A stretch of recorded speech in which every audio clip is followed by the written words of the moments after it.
ಸ್ನೇಹಿತರೆ, ನಾವಿವಾಗ ಗಂಟೆ ಗಣಪತಿ ದೇವಸ್ಥಾನ ದರ್ಶನ ಮಾಡಿಕೊಂಡು ಸೊ ಅಲ್ಲಿಂದ ಸೀದಾ ಮುಂದೆ ಒಂದು 5 ಕಿಲೋಮೀಟ್ರ್ ಬಂದರೆ ಮಾಗೋಡು ಫಾಲ್ಸ್ ಇತ್ತು.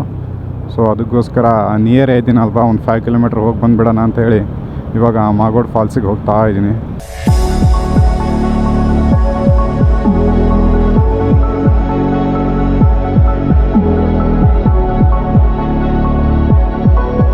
ದೇವಸ್ಥಾನ ದರ್ಶನ ಏನು ಮಾಡ್ಕೊಂಡು ಬರ್ತಿರಲ್ವಾ, ಎಂಟ್ರೆನ್ಸಿಗೆ ಹಂಗೆ ಲೆಫ್ಟ್ ಬಂದರೆ ಯಲ್ಲಾಪುರ ಮತ್ತು ಸಿರ್ಸಿ ರೋಡ್ ಹೋಗುತ್ತೆ.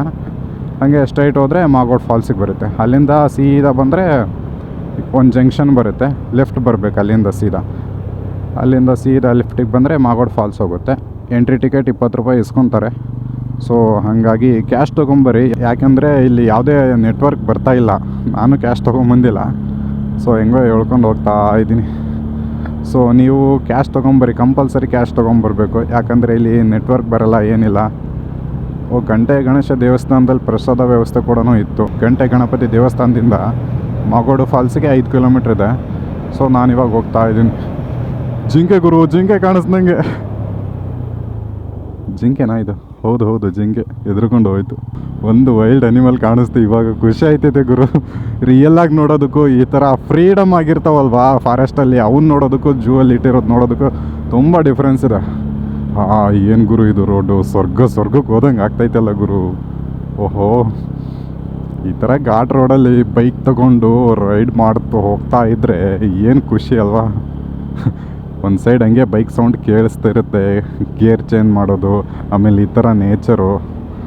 ಬ್ಯೂಟಿಫುಲ್ ಅಂದರೆ ಬ್ಯೂಟಿ ಗುರು, ಇದು ಮಾತ್ರ. ಲೈಫಲ್ಲಿ ನೀವು ಈ ಥರ ಎಕ್ಸ್ಪೀರಿಯನ್ಸ್ ಮಾಡಿರಿ, ಫ್ರೆಂಡ್ಸ್ನ ಕರೀರಿ. ಬಂದಿಲ್ಲ ಅಂದರೆ ಫ್ರೆಂಡ್ಸ್ ಇವಾಗ ಬಂದಿಲ್ಲ ಅಂದರೆ ನೆಕ್ಸ್ಟ್ ಮುಂದೆನೂ ಬರಲ್ಲ ಅಂತ. ಯಾಕಂದರೆ ಇವಾಗ ಬ್ಯಾಚುಲರ್ಸ್ ಇರ್ತೀರಾ, ಬಂದರೆ ಇವಾಗಲೇ ಬರಬೇಕು. ಮುಂದೆ ಫ್ಯೂಚರಲ್ಲಿ ಮತ್ತೆ ಫ್ಯಾಮಿಲಿ ರೆಸ್ಪಾನ್ಸಿಬಿಲಿಟಿ ಎಲ್ಲ ಜಾಸ್ತಿ ಆಗುತ್ತೆ. ಸೊ ಅವಾಗ ಈ ಥರ ಎಲ್ಲ ಓಡಾಡೋಕ್ಕಾಗಲ್ಲ. ಅವಾಗ ನೀವು ಒಬ್ಬೊಬ್ಬರೇ ಹೋಗ್ತೀನಿ ಅಂದರೂ ಕೂಡ ದುಡ್ಡಿರುತ್ತೆ, ಟೈಮ್ ಇರುತ್ತೆ, ಬಟ್ ಹೋಗೋಕ್ಕಾಗಲ್ಲ. ಯಾಕೆ ಹೇಳಿ? ಯಾಕಂದರೆ ಫ್ಯಾಮಿಲಿ ಇರುತ್ತೆ, ರೆಸ್ಪಾನ್ಸಿಬಿಲಿಟಿ ಜಾಸ್ತಿ ಇರುತ್ತೆ. ಈ ಥರ ಘಾಟ್ ರೋಡಲ್ಲಿ ಗೇರ್ ಚೇಂಜ್ ಮಾಡಿ ಬೈಕ್ ಓಡಿಸೋದೇ ಮಜಾ. ಏನೋ ಒಂಥರ ಖುಷಿ ಗುರು. ಆಫ್ ರೋಡ್ ಬೈಕ್ ತೊಗೋಬೇಕಿತ್ತು, ಬಟ್ ಏನು ಮಾಡೋದು, ಬಜೆಟ್ಟು. ಅವಾಗ ಬೇರೆ GST ರೇಟು ಜಾಸ್ತಿ ಇತ್ತು. ಇವಾಗ ಕಡಿಮೆ ಆದಂಗೆ GST ಕಡಿಮೆ ಆಗಿದ್ದೆ. ಲಿಟ್ರಲಿ ಯಾವುದಾದ್ರೂ ಒಂದು ಆಫ್ ರೋಡ್ ಬೈಕ್ ತೊಗೊತಿದ್ದೆ. ಬಟ್ ಆಫ್ ರೋಡಲ್ಲಿ ನನಗೆ ಭಾಳ ಇಷ್ಟ ಆಗಿದ್ದು ಅಂದರೆ ಸುಜುಕಿ ವಿಶ್ರೋಮ್ ಇದೆ ಅಲ್ವಾ, ಸಖತ್ ಗಾಡಿ ಗುರು. ಪವರು, ಹಂಗೆ ಮೈಲೇಜ್ ಇದೆ. ಬೆಡ್ತಿ ನದಿ ಕಣಿವೆ, ಓಕೆ. ಆಫ್ ರೋಡ್ ಗಾಡಿಗಿಂತ ಏನು ಕಡಿಮೆ ಇಲ್ಲ, ಹಂಗೆ ನುಗ್ಗಿಸ್ಬೋದು ಆರಾಮ್ಸೆ. ಒಳ್ಳೆ ಗ್ರಿಪ್ ಇದೆ ಗಾಡಿ ಮಾತ್ರ.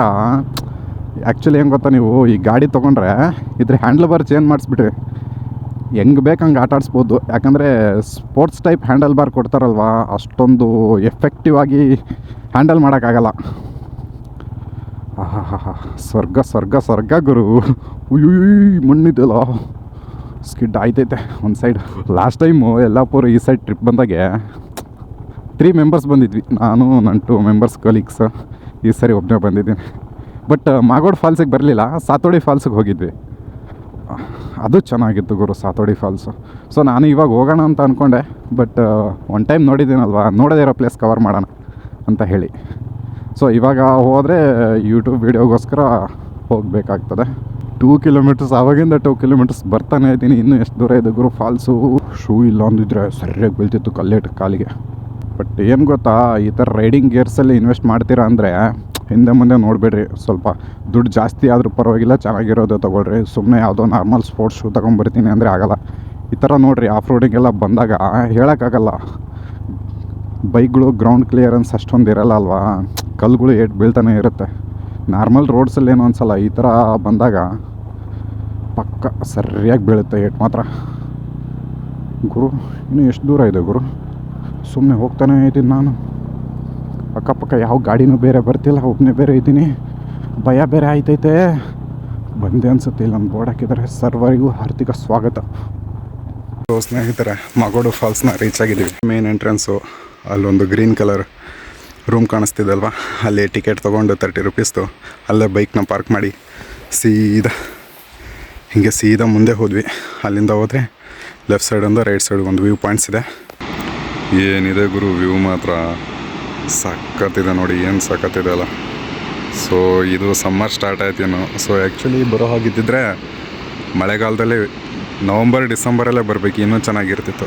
ನೋಡಿ ಫಾಲ್ಸ್ ಏನು ಸಖತ್ತಾಗಿದೆ ಅಲ್ವಾ.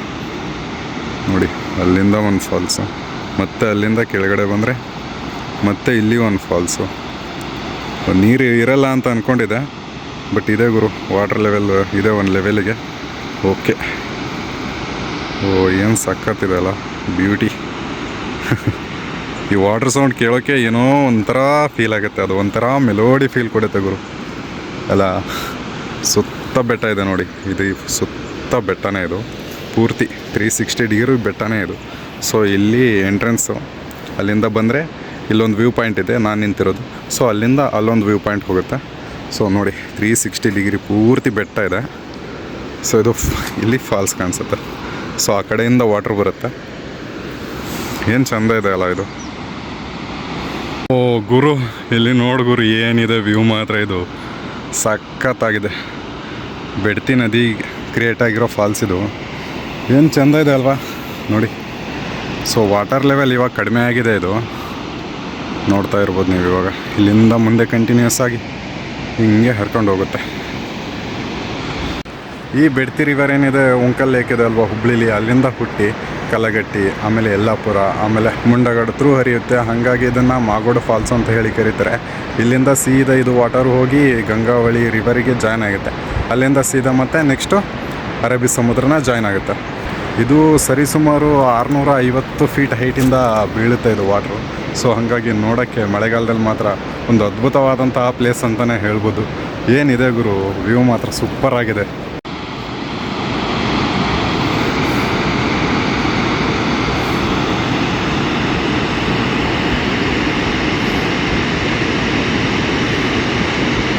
ಸೊ ಇಲ್ಲೊಂದು ನಾನು ನಿಂತ್ಕೊಂಡಿದ್ದೇನಲ್ವ, ಇಲ್ಲೊಂದು ವಾಚಿಂಗ್ ಪಾಯಿಂಟ್ ಮಾಡಿದರೆ, ಸೊ ಫಸ್ಟಿಗೆ ವೀಡಿಯೋ ತೋರಿಸಿನಲ್ವ, ಆ ಸೈಡ್ ಒಂದು ವಾಚಿಂಗ್ ಪಾಯಿಂಟ್ ಮಾಡಿದರೆ. ಸೊ ಇನ್ನೂ ಮೇಲೆ ಹೋಗ್ತೀರ ಅಂದರೆ ಮೇಲ್ಗಡೆನೂ ಒಂದು ವಾಚಿಂಗ್ ಪಾಯಿಂಟ್ ಇದೆ. ಸೊ ಮೇಲ್ಗಡೆ ಕೂಡ ಹೋಗ್ಬೋದು. ಏನೋ ಒಂಥರ ಖುಷಿ ಕೊಡುತ್ತೆ ಗುರು ಇದು ನನಗೆ, ಈ ಥರ ಕಾಡಲ್ಲಿ ಸುತ್ತೋದು, ಬೊಬ್ಬನೆ ಸುತ್ತಾಡೋದು, ಈ ಥರ ನೇಚರ್ ಜೊತೆ ಎಂಜಾಯ್ ಮಾಡೋದು. ಕೆಲವರು ಇದನ್ನು ವೇಸ್ಟ್ ಆಫ್ ಟೈಮು ಅನ್ಬೋದು, ವೇಸ್ಟ್ ಆಫ್ ಮನಿನೂ ಅಂತಾರೆ. ಸೊ ಅದಕ್ಕೆಲ್ಲ ತಲೆ ಕೆಡಿಸ್ಕೋಬೇಡ್ರಿ, ಯಾಕಂದರೆ ನಿಮ್ಮ ಖುಷಿಗೋಸ್ಕರನೇ ದುಡಿತಾ ಇರೋದು. ಸೊ ಆಮೇಲೆಲ್ಲ ಫುಲ್ ಕಂಫರ್ಟ್ ಝೋನಲ್ಲಿ ಹೋಗಿಬಿಡ್ತೀವಿ, ಈ ಥರ ಬೈಕಲ್ಲೆಲ್ಲ ಅಡ್ಡಾಡಲ್ಲ. ಸೊ ಬೈಕ್ ಬೇಡಪ್ಪ, ಕಾರ್ ಬೇಕು ಅಂತ ಅನಿಸುತ್ತೆ. ಸೊ ಬೈಕಲ್ಲಿರೋ ಮಜಾ ಕಾರಲ್ಲಿ ಸಿಗಲ್ಲ ಗುರು. ಫಾಲ್ಸ್ನ ನೋಡಿಕೊಂಡು ರಿಟರ್ನ್ ಹೋಗ್ತಾ ಇದ್ವಿ. ಹೆಂಗಿದೆ ನೋಡ್ರಿ ರೋಡು. ಮಳೆಗಾಲದಲ್ಲಿ ಬಂದರೆ ಮುಗೀತು. ಇಲ್ಲೇನಿಲ್ಲ, ಬರೀ ಹೆವಿ ಸ್ಕಿಡ್ ಆಯ್ತವೆ ಗಾಡಿಗಳು ಮಾತ್ರ. ಇಷ್ಟೊಂದು ಮಣ್ಣಾಗಿದೆ ನೋಡಿ. ಆ ಫಾಲ್ಸ್ ಮಾತ್ರ ಏನು ಸಖತ್ತಾಗಿತ್ತು ಗುರು. ಒಂದಷ್ಟು ಸ್ಟೆಪ್ಸ್ ಹತ್ತಿ ಇಳಿಯೋ ಅಷ್ಟರಲ್ಲಿ ಎಲ್ಲ ಕಡೆಗೂ ನೀರು ಬಂದುಬಿಟ್ಟು ನನಗಂತರೂ. ಎಷ್ಟು ಪೀಸ್ಫುಲ್ ಆಗಿದೆ ನೋಡಿ ಈ ಜಾಗ, ಸೈಲೆಂಟಾಗಿ ನೆಮ್ಮದಿಯಾಗಿ. ನಂಗೆ ಇವಾಗ ಒಂದು ಸಾಂಗ್ ನೆನಪಾಗ್ತಿದೆ, ಯಾವುದಂದ್ರೆ ಕಾಣೆಯಾಗಿರುವೆ ನಾನು ಎದುರಲ್ಲಿ ಕಾಡುತ್ತಿರುವೆ ನೀನು ಅಂತ. ಲಿಟ್ರಲಿ ನನಗೆ ಈ ನೇಚರ್ ನೋಡಿ ಆ ಸಾಂಗ್ ಎಷ್ಟು ನೆನಪಾಗ್ತೈತೆ ಅಂದರೆ ಹೆವಿ ನೆನಪಾಗ್ತೈತೆ ಗುರು. ನೆಕ್ಸ್ಟು ಈ ಇಯರ್ ಮಾನ್ಸೂನಲ್ಲಿ ಮತ್ತು ಪ್ಲ್ಯಾನಿಂಗ್ಸ್ ಮಾಡ್ಕೋಬೇಕು, ಹೋಗಬೇಕು. ಇರೋ ಅಷ್ಟು ದಿನ ಚೆನ್ನಾಗಿ ಎಂಜಾಯ್ ಮಾಡಬೇಕು ಗುರು. ಎಂಜಾಯ್ ಮಾಡಬೇಕು ಅನ್ನೋದಕ್ಕಿಂತ ತಿರುಗಾಡಬೇಕು, ಸುತ್ತಾಡಬೇಕು. ಸುತ್ತಾಡ್ದಷ್ಟು ನೆಮ್ಮದಿಯಾಗಿರ್ತೀವಿ ಅದೇ ಒಂದೇ ಜಾಗದಲ್ಲಿದ್ದು, ಅದೇ ವರ್ಕು, ಅದೇ ಕೆಲಸ, ಅದೇ ಮುಖಗಳು.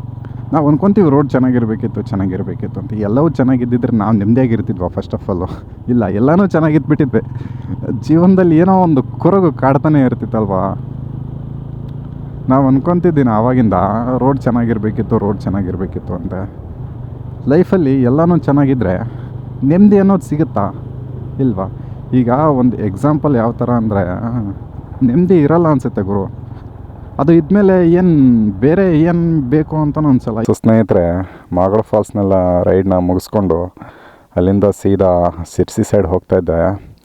ಎಲ್ಲಿಗಪ್ಪ ಅಂದರೆ Sahasralinga side. So on the way Bedti ರಿವರಿಗೆ ಒಂದು ಬ್ರಿಡ್ಜ್ ಸಿಕ್ತು. ಏನು ಚೆಂದ ಇದೆ ನೋಡಿ ಬ್ರಿಡ್ಜು. ಸೊ ಇದು ಆ್ಯಕ್ಚುಲಿ ಇಲ್ಲಿ ಕಾಣಿಸ್ತಿರೋದು ಹಳೆ ಬ್ರಿಡ್ಜ್ ಇದು. ಸೊ ಯಾವ ಲೆವೆಲಿಗೆ ಫ್ಲೋ ಆಗಿರಬೇಡ ವಾಟ್ರು. ಮರಗಳನ್ನೇ ಬಿದ್ದು ಉಳ್ಕೊಂಡು ಬಂದಿದ್ದಾವೆ ನೋಡಿ. ಈ ವ್ಯೂ ಅಷ್ಟೊಂದು ಚೆನ್ನಾಗಿ ಕಾಣಿಸುತ್ತೆಲ್ಲ ಗೊತ್ತಿಲ್ಲ, ಯಾಕಂದರೆ ಸೂರ್ಯ ಈ ಸೈಡ್ ಇದ್ದಾನೆ. ಸೊ ಈ ಕಡೆ ನೋಡಿ ಏನು ಸಖತ್ತಾಗಿದೆ ಅಲ್ವಾ. ಸೊ ನಮ್ಮ ಬೇಬಿನ ಇಲ್ಲಿ ನಿಲ್ಲಿಸಿದ್ದೀವಿ.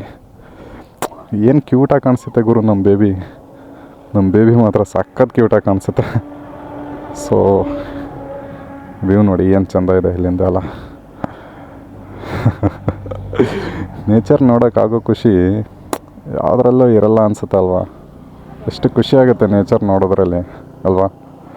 ಸೊ ರೋಡ್ಸ್ ಮಾತ್ರ ಅಲ್ಟಿಮೇಟ್ ಇದ್ದಾವೆ ಗುರು. ಇಲ್ಲಿ ರೋಡ್ಸು ಏನು ಸಖತ್ತಾಗಿದ್ದಾವೆ ಅಂದರೆ ರೋಡ್ಸು ಬೈಕು ಒಂಥರ ಮಜಾ ಬರುತ್ತೆ ಓಡ್ಸೋಕ್ಕೆ. ನಮ್ಮ ಬೇಬಿ ನೋಡಿ ಏನು ಕ್ಯೂಟಾಗಿ ಮುದ್ದಾಗಿ ಕಾಣಿಸ್ತಿದೆ ಅಲ್ವಾ. ಆ್ಯಕ್ಚುಲಿ ಸನ್ರೈಸ್ ನೋಡ್ಬೇಕು ಈ ಥರ ಪಾಯಿಂಟಲ್ಲಿ ನಿಂತ್ಕೊಂಡು.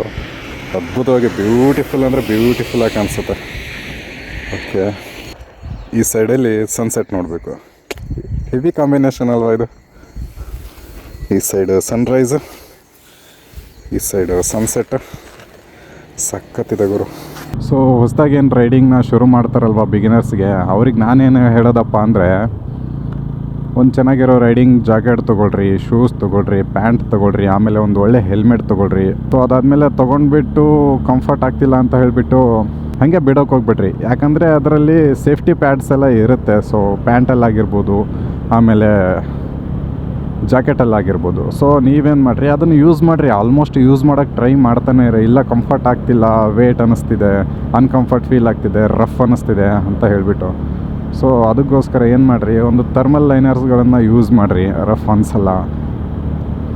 ಸೊ ಆದಷ್ಟು ನೀವು ಆ ಗೇರ್ಸ್ನ ಹಾಕ್ಕೊಂಡು ಅಭ್ಯಾಸ ಮಾಡ್ಕೊತ ಹೋಗ್ತಾನೆ ಇರಬೇಕು. ಯಾವಾಗ ನೀವು ಅದನ್ನು ಕಂಟಿನ್ಯೂಯಸ್ ಆಗಿ ಯೂಸ್ ಮಾಡೋಕ್ಕೆ ಸ್ಟಾರ್ಟ್ ಮಾಡ್ತೀರ, ಅದಾದಮೇಲೆ ಆಟೋಮೆಟಿಕ್ಕಾಗಿ ನಿಮಗೆ ಕಂಫರ್ಟ್ ಆಗೇ ಆಗ್ತವೆ. ಅದು ಬಿಟ್ಟು ಅಡ್ಜಸ್ಟ್ ಆಗ್ತಿಲ್ಲ ಅಂತ ಹೇಳ್ಬಿಟ್ಟು ಹಾಗೆ ಬಿಡೋಕ್ಕೆ ಹೋಗಬೇಡ್ರಿ.